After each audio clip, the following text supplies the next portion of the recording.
Sa isang nayon noong panahon ng medieval, kilala si Amelia sa kanyang kabaitan at walang sawang pag-aalaga sa mga may sakit.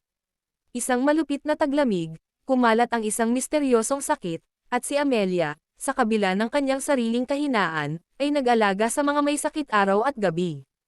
Ang kanyang simpleng mga gamot at panalangin ay tila himala, at unti-unting gumaling ang mga taga-nayon. Isang gabi, sa sobrang pagod, bumagsak si Amelia sa gitna ng nayon. Sa kabila ng kanilang pagsusumikap, hindi na nila siya nailigtas. Habang siya'y naghihingalo, ibinulong niya, "Patuloy kayong mag-alaga sa isa't isa, ang pag-ibig at kabaitan ang ating pinakamahalagang yaman." Pumanaw si Amelia, iniwang nagdadalamati ngunit inspirado ang nayon. Nagtayo sila ng isang kapilya bilang parangal sa kanya, at kumalat ang kwento ng kanyang kabutihan.